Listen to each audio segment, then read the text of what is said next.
Assalamualaikum warahmatullahi wabarakatuh. Waalaikumsalam warahmatullahi wabarakatuh. Alhamdulillahi rabbil alamin wal aqibatu lil muttaqin wa la udwana illa 'alal zalimin. Subhanaka la ilma lana illa ma 'allamtana innaka antal alimul hakim. La haula wa la quwwata illa billahil aliyyil azim. Alhamdulillah, bersyukur kepada Allah pada bulan suci Ramadan ini Allah senantiasa memberikan kesehatan badan kepada kita. Allah murahkan rezeki kita sehingga kita dapat melaksanakan ibadah puasa Ramadan dan melaksanakan ibadah lainnya dengan khusyuk karena Allah Subhanahu wa ta'ala. Amin ya rabbal alamin.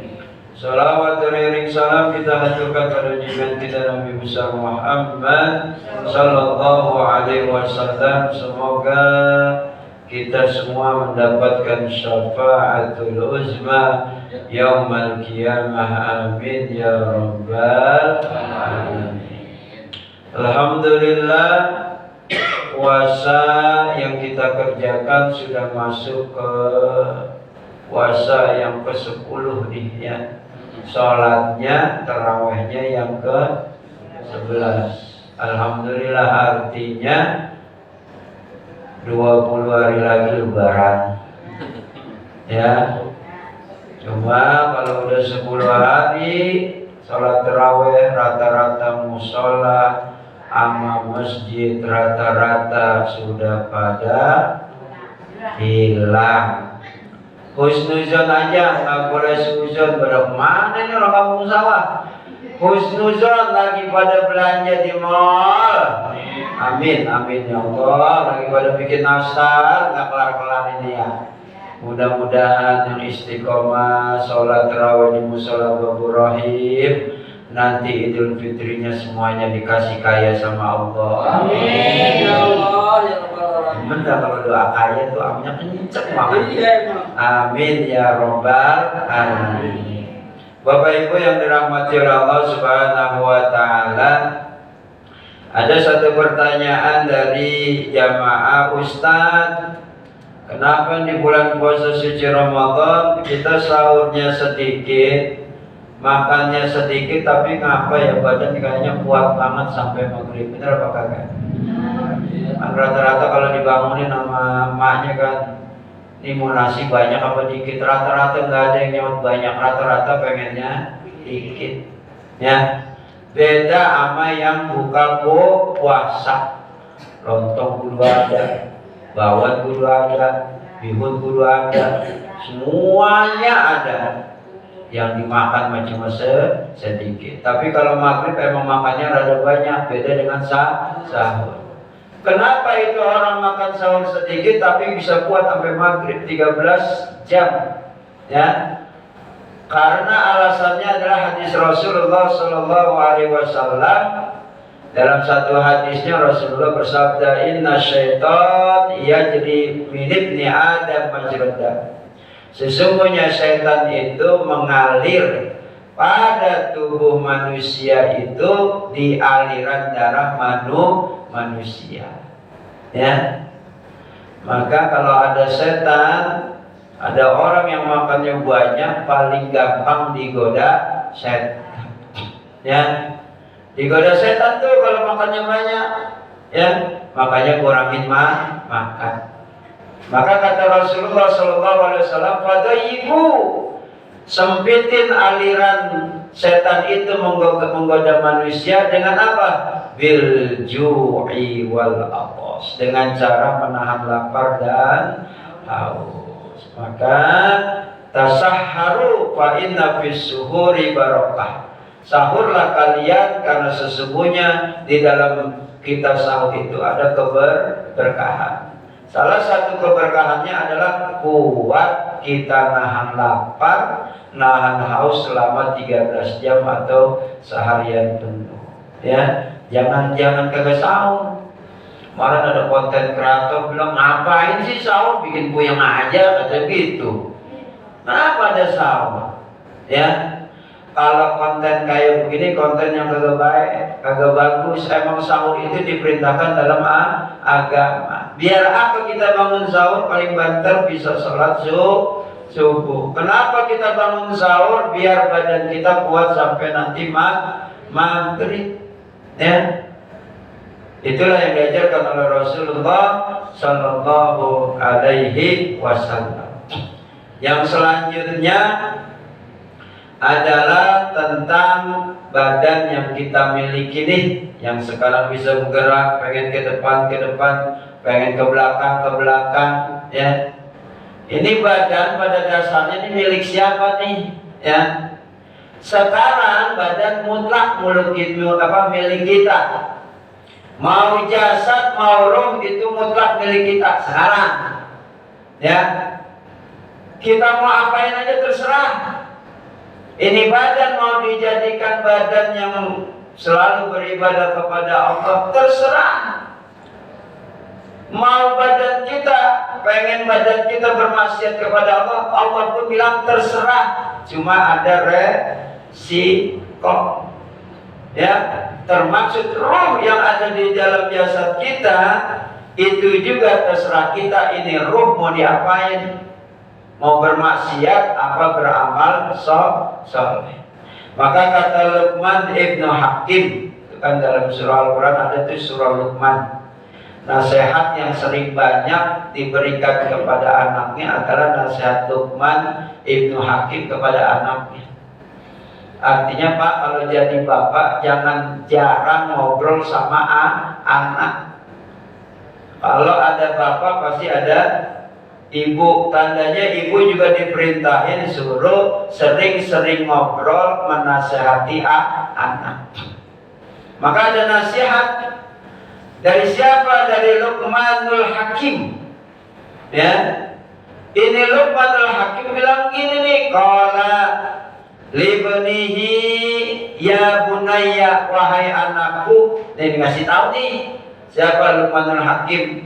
Innan nasa salasata aslas, sesungguhnya manusia itu tubuhnya dibagi menjadi 3/3.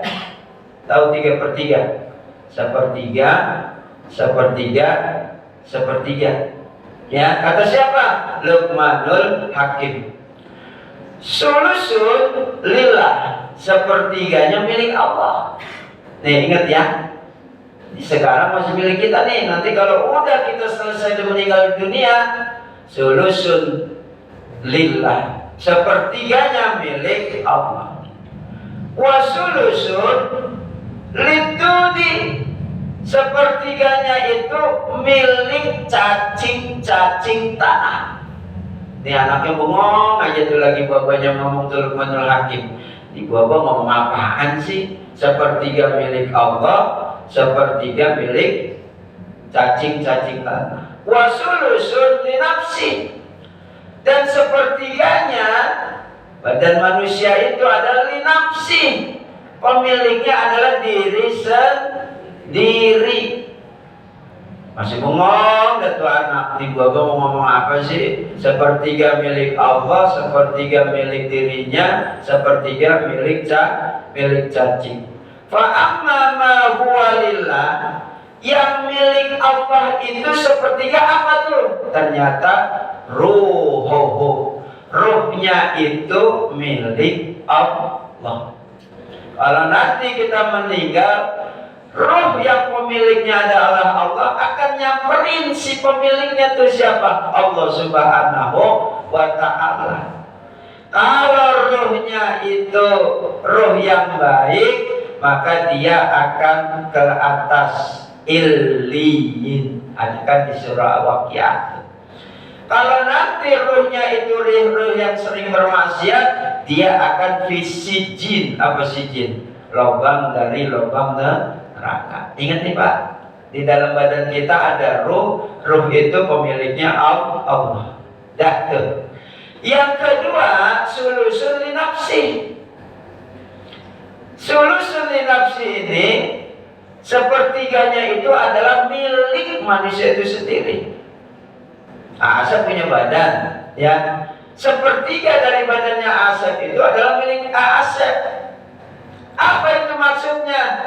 Fa'amaluhu linafsih, amalnya itu miliknya sendiri. Nanti akan dimintai pertanggungjawabannya. Nafi'un autor. Ini amalan manfaat apa mudarat? Kalau ini amalan manfaat, maka akan nolongin Asep. Tapi kalau ini amalannya adalah amalan mudarat, akan mencelakai si pemiliknya. Maka mudah-mudahan amalan kita amalan-amalan yang soleh ya Bapak Ibu. Minta kepada Allah semoga semua amalan kita diterima oleh Allah Subhanahu wa Ta'ala. Yang terakhir, wasulusun, sepertiga lagi dari badan manusia, pemiliknya siapa? Yang satu milik Allah, yang kedua milik kita manusia, amal. Yang ketiga lidudi, milik jasad, badan kita. Pemiliknya kalau sudah meninggal dunia adalah lidudi. Apa dudi? Cacing-cacing tanah. Apa maksudnya sepertiga badan kita? Jasad. Orang kalau sudah meninggal dunia, Pak, ada orang kan niban, apa nibannya? Kalau ada yang meninggal, Bang Awi, Pak, ditumpuk. Kalau ditumpuk itu kan orang yang galinya bilang gimana? Kata Bang Awi, ada tulang apa kagak? Kagak ada Bang Awi, udah habis. Orang udah 30 tahun ininya meninggal, cucunya niban kuburan nininya tuh nggak ada, tandanya yang makan siapa? Cacing. Maka manusia jasadnya, ya Bu, Pak, hampir dipastikan nanti kalau masuk ke liang lahat, jasad kita pemiliknya bukan kita lagi. Siapa? Lidudi. Apa dudi? Cacing tanah. Nah ini nih yang ilahnya nih. Kecuali ada beberapa orang yang jasadnya nggak bakal dimakan cacing tanah. Siapa mereka bakalan butuh? Yang pertama, an-nabiyyu war rasul, nabi dan rasul. Nyampe ya kita derajat nabi dan rasul? Berat-beratnya. Oke, kalau nggak nabi, kita kata Rasulullah, ada jasad yang nggak dimakan cacing tanah. Yang kedua adalah al-alim. Siapa alim? Orang yang paham agama, yang agamanya disebarluaskan kepada masyarakat. Mudah-mudahan kayak saya nih, amin. Alamin. Yang ketiga adalah apa nih kalau buat ibu-ibu? Al-mautu fil wiladah, orang yang meninggal dunia ketika melahirkan. Karena pahalanya, ganjarannya dari Allah, kata malaikat, jasadnya jangan dimakan sama cacing. Larang cacing makan ibu-ibu yang meninggal dunia ketika melahirkan. Ini hadis yang benar. Yang ketiga adalah apa? Al-mautu fi yaumil jum'ah, orang yang meninggal hari Jumat. Pak, mau itu orang amalannya baik apa buruk, pokoknya asal hadisnya bilang orang meninggal hari Jumat, jasadnya apa? Bako. Jasadnya utuh. Kalau yang tadi orang alim itu kayak siapa tuh yang di Mekah tuh? Orang NU tuh yang meninggal dunia dikubur, pengen diganti kuburannya ganti sama orang lain, ternyata jasadnya masih ada. Siapa namanya? Mbah Maimun Jubair, alim tuh. Yang selanjutnya siapa lagi Ustaz? Al-mautu fi sabilillah, orang yang meninggal di jalan Allah. Sekarang perang kagak ada, tapi suami yang nyari duit di jalan Allah untuk memberikan kehidupan kepada anak dan istrinya di rumah, kalau dia meninggal dunia, matinya jasadnya nggak dimakan karena dia apa? Fisabilillah. Pada Gojek mati itu fisabilillah. Ya. Yang selanjutnya apa? Wal mautu fi lailatul jumu'ah, orang yang meninggal pada malam Jumat. Ya, mudah-mudahan yang hadir di sini meninggalnya malam Jumat semuanya. Nah, aminnya pelat ketakutan yang malam Jumat besok. Iya, Pak. Enggak malam Jumat besok, ntar aja malam Jumatnya nanti ya. Minta kepada Allah. Bisa kalau jasad masih ada, kita mau ditumpuk sama anak kita, bagaimana bisa ketemu? Nggak, jarang ketemu. Karena kan ada yang namanya lubang ladak ya. Kalau dipendam di dalam jarang ketemu. Kenapa jarang ketemu? Karena yang digali sebelah sini, kuburan sebelah sini, yang digali di sebelahnya, dan seterusnya nggak bakal ketemu. Ya, kecuali di kuburnya persis di bawah. Tapi kalau di sampingnya nggak apa-apa. Ya, nggak bakal ketemu. Semoga Allah Subhanahu wa Ta'ala jasad yang sedang melekat ini pada diri kita semuanya, ruhnya menjadi ruhul mutmainnah, ruh yang tenang. Semoga jasad kita nanti kalau kita meninggal dunia, moga tidak lagi menjadi santapan cacing-cacing tanah alias utuh, amin. Dan semoga jasad yang kita miliki ini, yaitu amal-amal ibadah kita, semuanya diterima oleh Allah Subhanahu wa Ta'ala, amin ya rabbal alamin. Demikian kultum pada malam hari ini, kurang dan lebihnya mohon maaf. Hadanallah wa iyyakum ajmain. Wassalamualaikum warahmatullahi wabarakatuh. Waalaikumsalam.